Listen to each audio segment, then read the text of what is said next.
नमस्ते दोस्तों, मेरा नाम रेखा है और मेरी उम्र 45 साल है। दोस्तों, मेरी जिंदगी की कहानी आज आपके साथ बांटना चाहती हूँ। मेरी शादी को बस 2 साल ही हुए थे जब भगवान ने मुझसे मेरा सब कुछ छीन लिया। मेरे पति राहुल दुनिया छोड़कर चले गए और मुझे अकेला छोड़ गए, वह भी तब जब मैं अपने पहले बच्चे को जन्म देने वाली थी। हाँ, मैं गर्भवती थी जब यह दुर्घटना हुई। पूरे 17 साल से मैं एक विधवा के रूप में जी रही हूँ और अपने बेटे अमन को अकेले ही पाल रही हूँ। राहुल के जाने के बाद मैंने फैसला किया कि मैं अपना सारा ध्यान और प्यार सिर्फ अपने बेटे पर लगाऊंगी। दूसरी शादी का ख्याल भी मन में नहीं आने दिया। भगवान का शुक्र है कि पैसे की कभी तंगी नहीं रही। मेरे माता पिता दोनों का देहांत पहले ही हो चुका था और मैं उनकी इकलौती संतान थी, इसीलिए उनकी सारी जायदाद मुझे मिली थी। इसी जायदाद के सहारे मैंने अमन को हर सुख सुविधा दी। अमन को मैंने शहर के सबसे अच्छे स्कूल में पढ़ाया। हर गर्मी की छुट्टियों में हम अलग अलग जगहों पर घूमने जाते, कभी हिमाचल की पहाड़ियों पर, कभी गोवा के समुद्र तट पर और कभी केरल के हरे भरे नज़ारों के बीच। हमारी जिंदगी में खुशियों की कमी नहीं थी। अमन हंसता था तो मुझे लगता था पूरी दुनिया मेरी मुट्ठी में है। इन सालों में मैंने खुद को बिल्कुल भुला दिया था। भूल गई थी कि मैं भी एक इंसान हूँ। मेरी भी कुछ ख्वाहिशें हैं, मेरा भी हक है प्यार पाने का।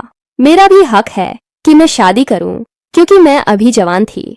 जब अमन छोटा था तो मुझे इन बातों का एहसास भी नहीं होता था, लेकिन जैसे जैसे वह बड़ा होता गया, मेरा अकेलापन और गहराता गया। समय के साथ मैंने एक छोटा सा कपड़े का बिजनेस भी शुरू किया। शुरू में सिर्फ टाइम पास के लिए, लेकिन बाद में यह अच्छा चलने लगा। अमन भी जब बड़ा हुआ तो इस काम में मेरा हाथ पटाने लगा। उसके साथ बिजनेस में काम करना मुझे बहुत अच्छा लगता था। अब अमन 19 साल का हो चुका है, जवान और समझदार, लेकिन पिछले कुछ महीनों से मुझे एक अजीब सा खालीपन महसूस होने लगा है। जब अमन अपने दोस्तों के साथ घूमने जाता है तो यह बड़ी हवेली खाली खाली और सुनसान लगती है। रात को अकेले बिस्तर पर लेटकर सोचती हूँ कि क्या मेरी जिंदगी में सिर्फ अमन ही सब कुछ है? क्या मुझे एक और मौका नहीं मिल सकता? पिछले कुछ दिनों से कई रिश्ते आ रहे हैं मेरे परिचितों के जरिए। एक दो तो ऐसे भी थे जिन्होंने मुझे अच्छा लगा, लेकिन मेरा डर था कि अमन इस बारे में क्या सोचेगा। आखिर उसने अपने पूरे जीवन में मुझे सिर्फ अपनी माँ के रूप में देखा है, किसी और के साथ नहीं। फिर एक दिन हिम्मत जुटाकर मैंने अमन से बात करने का फैसला किया। वो अपने कमरे में पढ़ाई कर रहा था। फिर मैंने पूछा, अमन बेटा, क्या तुम्हारे पास थोड़ा वक्त है? हाँ माँ, बोलो ना, उसने अपनी किताब से नजरें हटाते हुए कहा। मैंने गहरी सांस ली और बोली, देखो बेटा, तुम अब बड़े हो गए हो। जल्द ही तुम अपनी पढ़ाई पूरी करके अपना अलग रास्ता चुनोगे, शायद कहीं दूसरी जगह नौकरी करोगे, शादी करोगे। उसने मेरी बात काटते हुए पूछा, माँ कहना क्या चाहती हो? मैंने हिम्मत जुटाई और कहा, बेटा, कभी कभी मुझे बहुत अकेलापन महसूस होता है। मैंने सोचा था, क्या तुम्हें बुरा लगेगा अगर मैं किसी अच्छे रिश्ते को हाँ कह दूं? मेरी बात सुनते ही अमन का चेहरा बदल गया। उसकी आंखों में एक अजीब सा डर था। वो कुछ पल तक कुछ नहीं बोला, फिर अचानक उठकर खड़ा हो गया। नहीं माँ, मैं इसके लिए तैयार नहीं हूं, उसने कहा। उसकी आवाज में कंपन था।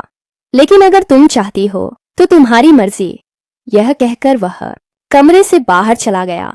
मैंने उसे रोकना चाहा, लेकिन वो तेजी से अपने कमरे की ओर बढ़ गया। मैं उसके पीछे गई और देखा कि वह अपने पलंग पर बैठा था। आंखों में आंसू थे। मेरा दिल टूट गया। मैंने उसके पास बैठते हुए कहा, अमन बेटा, मैं ऐसा कुछ नहीं करूंगी जिससे तुम्हें दुख हो। तुम मेरे लिए सबसे पहले हो हमेशा। मैंने उसे अपनी बाहों में भर लिया और उसके बालों को सहलाने लगी, जैसे वह अब भी मेरा छोटा सा बच्चा हो। धीरे धीरे उसका दर्द कम हुआ। माँ, मुझे माफ कर दो, उसने अपने आंसू पोंछते हुए कहा। मैं आपको दुखी नहीं देख सकता, लेकिन मुझे वक्त चाहिए। मैंने उसके माथे पर प्यार से हाथ फेरते हुए कहा, चिंता मत करो बेटा, मैं इस बारे में और नहीं सोचूंगी। तुम्हारी खुशी ही मेरी खुशी है। थोड़ी देर बाद जब उसका मूड थोड़ा बेहतर लगा, मैंने सुझाव दिया, चलो बाहर चलते हैं, कहीं अच्छा सा खाना खाते हैं। अमन ने मुस्कुराते हुए कहा, माँ, आज मैंने अपने दोस्त विशाल के साथ बाहर जाने का प्लान बनाया है। उसकी माँ भी हमारे साथ आ रही हैं। पता है, वह भी विधवा है और विशाल उनका इकलौता बेटा है, बिल्कुल हमारी तरह। मैंने उसकी बात सुनी और हल्की सी मुस्कान के साथ सिर हिला दिया। फिर मैंने बोला, अरे तो फिर हम सब साथ में क्यों नहीं चलते? आज का शाम हम सब मिलकर बिताएंगे, क्या ख्याल है? अमन के चेहरे पर मुस्कान आ गई। वाह माँ, यह तो बहुत अच्छा होगा। विशाल को मैंने पहले भी कई बार देखा था, जब वह अमन से मिलने हमारे घर आता था। अमन के ही उम्र का था, लेकिन उसका शरीर ज्यादा मजबूत और तंदुरुस्त लगता था। शायद इसलिए क्योंकि वह रोज व्यायाम करता था और खेलों में रुचि रखता था। मेरा अमन तो किताबों में ही डूबा रहता था, खेल कूद से हमेशा दूर। जब हम रेस्तरां पहुंचे तो मैं पहली बार विशाल की मां सविता से मिली। हमारे बीच आपसी तालमेल इतना अच्छा था कि लगा जैसे हम सालों से एक दूसरे को जानते हैं। उन्होंने भी अपने पति को खोया था और अपने बेटे को अकेले ही पाला था। हम दोनों की कहानियां इतनी मिलती जुलती थीं कि उस शाम पूरे वक्त हम बातें ही करते रहे। अमन, तुमने कभी बताया नहीं कि तुम्हारी माँ इतनी प्यारी है, विशाल ने खाने के बीच हंसते हुए कहा। अमन शर्मा गया और बोला, हाँ यार, मेरी माँ दुनिया की सबसे अच्छी माँ है। उस दिन के बाद हमारे परिवारों के बीच का फासला कम होता गया। अब हम अक्सर साथ में वक्त बिताते, कभी हमारे घर, कभी उनके घर। सविता और मैं इतने अच्छे दोस्त बन गए कि लोगों को लगता हम बहनें हैं। एक दिन सविता ने चाय पीते हुए पूछा, रेखा, तुमने भी मेरी तरह दोबारा शादी करने का कभी नहीं सोचा? सोचा तो था, लेकिन अमन को यह बात पसंद नहीं थी। मैंने अपना दिल खोलकर बात की। सविता ने सहमति से सिर हिलाया। विशाल भी ऐसा ही है। जब भी मैंने इस बारे में बात की, उसने साफ मना कर दिया। हम दोनों हंस पड़े यह देखकर कि हमारे बेटे कितने एक जैसे हैं। लेकिन धीरे धीरे मुझे कुछ अजीब सी चीजें नजर आने लगीं। जब भी हम सब साथ होते, मैं देखती कि विशाल की नजरें अक्सर मेरी आम और लीची की तरफ होती। पहले तो मैंने इस बात को नजरअंदाज किया, लेकिन फिर मुझे महसूस हुआ कि उसकी नजरें मेरे ऊपरी हिस्से पर ज्यादा टिकती थीं। मैं 45 साल की थी, लेकिन अपनी उम्र से कम ही दिखती थी और मेरा शरीर अभी भी अच्छा खासा आकर्षक था। और सिर्फ यही नहीं, मैंने यह भी गौर किया कि अमन भी सविता को उसी तरह से देखता था। वह भी सविता के खूबसूरत अंगों पर नजर गड़ाए रखता था। सविता भी अपनी उम्र के हिसाब से बहुत आकर्षक थी। एक रात जब हम सब एक पिकनिक से लौट रहे थे, मेरे दिमाग में एक अजीब सा ख्याल आया। क्या होगा अगर मैं विशाल के साथ और अमन सविता के साथ नहीं? यह सोचना भी पागलपन था, पर इस ख्याल को झटकना मुश्किल था। कुछ दिन बाद अमन अचानक मेरे कमरे में आया। मैं अपने बिस्तर पर बैठी किताब पढ़ रही थी। माँ, मुझे आपसे कुछ पूछना है, उसने संकोच के साथ कहा। मैंने बोला, हाँ बेटा, बोलो। क्या आप अब भी, मेरा मतलब है, क्या आप अब भी शादी के बारे में सोच रही हैं? उसने धीरे से पूछा। मैंने किताब एक तरफ रखी। नहीं बेटा, मैंने तुमसे वादा किया था ना।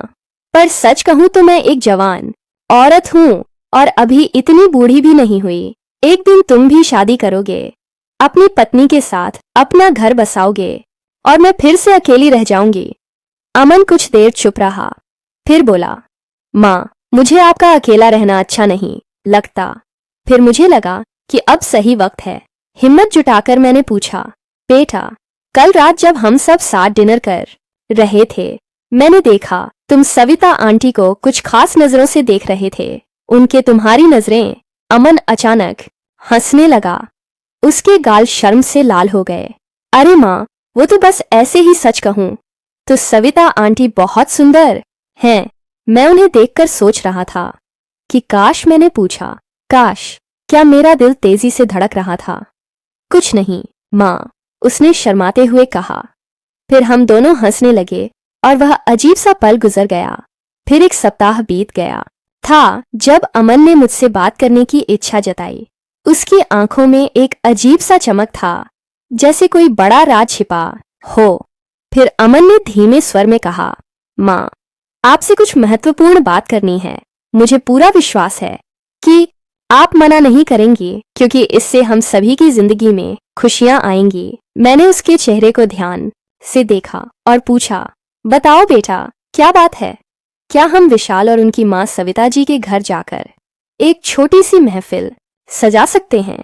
हम सब मिलकर अपनी पसंद के व्यंजन का आनंद ले सकते हैं। उसने कहा। मैं समझ गई थी कि वह क्या कहना चाह रहा था, लेकिन अनजान बनते हुए बोली, मुझे ठीक से समझाओ, मैं समझी नहीं। अमन ने बिना किसी झिझक के कहा, माँ, मैं सविता जी के आम और लीची खाना चाहता हूँ, और मुझे लगता है विशाल भी आपके आम और लीची की तरफ आकर्षित होता है। हम सब मिलकर एक शाम बिताएं और एक दूसरे के फल फूलों का आनंद लें। मैंने अनिच्छा दिखाते हुए चेहरे पर हैरानी के भाव लाए और सोचा, यह कैसी बातें कर रहा है मेरा बेटा। फिर भी ना जाने क्यों मेरे मुंह से निकला, ठीक है बेटा, मैं तैयार हूँ। हम सब वाकई अब एक परिवार जैसे ही हैं, इसमें चिंता की कोई। उसने विशाल और सविता को बार बार हमारे घर आने का निमंत्रण दिया। हालांकि वे इस योजना से अनभिज्ञ थे, पर मुझे लगता था कि अमन और विशाल ने पहले से ही सब कुछ तय कर लिया था। वे दोनों एक दूसरे के मन की बातें जानते थे। मैं देख रही थी कि विशाल अब मुझे और अधिक प्यार भरी नजरों से देखने लगा था, और अमन भी सविता की ओर विशेष रुचि दिखा रहा था। मैं अनिश्चितता में थी कि यह सब कैसे होगा। फिर एक शाम जब वे हमारे घर आए, मैं अपने कमरे में कुछ लाने गई, तभी अमन और विशाल मेरे पीछे आए। अमन ने विशाल को वहीं छोड़कर बाहर चला गया। मैं समझ गई कि यह एक नई शुरुआत थी। विशाल ने धीरे धीरे मेरे करीब आकर अपनी भावनाओं को व्यक्त किया। हम दोनों एक दूसरे में ऐसे खो गए जैसे पहली बार प्यार हो गया हो। उसने मेरे आम और लीची का स्वाद बड़े प्रेम से लिया। मुझे पता था कि उसी समय अमन भी दूसरे कमरे में सविता के साथ था। लगभग 1 घंटे बाद मैंने विशाल से कहा, चलो, अकेले में अच्छा नहीं लग रहा, उन दोनों के पास चलते हैं। हम सब एक ही कमरे में आ गए। अब विशाल मेरे आम और लीची का आनंद ले रहा था, जैसे वह वर्षों से भूखा हो। उधर अमन भी सविता के आम और लीची का आनंद ले रहा था। हमने उस रात अलग अलग जोड़ों में ही समय बिताया, मैं विशाल के साथ और सविता अमन के साथ। वह रात हमारे लिए अद्भुत थी, जैसी हमने कभी अनुभव नहीं की थी। उस रात के बाद वे हमारे घर आकर रहने लगे। हमने एक व्यवस्था बनाई, 1 सप्ताह हम उनके घर रहते और फिर वे 1 सप्ताह हमारे घर पर। हम एक परिवार की तरह रहने लगे। मेरे जीवन में फिर से रोमांच और सुंदरता लौट आई। जो कमी वर्षों से महसूस हो रही थी, वह अब भर गई थी। मैं बेहद खुश थी, लेकिन तभी एक बड़ी समस्या सामने आई। मैं विशाल के साथ इतनी खो गई कि गर्भवती हो गई। अब मैं उलझन में थी कि क्या करूं। मैंने हर संभव उपाय के बारे में सोचा, लेकिन कोई समाधान नहीं मिला।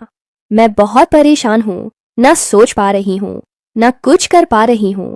क्या आप मुझे बताएंगे कि मैं इस परिस्थिति से कैसे निपटूं? मुझे क्या करना चाहिए? तो दोस्तों, यह थी मेरी आज की कहानी। आपको कैसी लगी? कृपया अपने विचार कमेंट में जरूर बताएं। अगर पसंद आई हो तो लाइक और शेयर करें। ऐसी ही रोचक कहानियों के लिए हमारे चैनल को सब्सक्राइब करना ना भूलें और बेल आइकन दबाना ना भूलें, ताकि आप कोई भी कहानी मिस ना करें। धन्यवाद।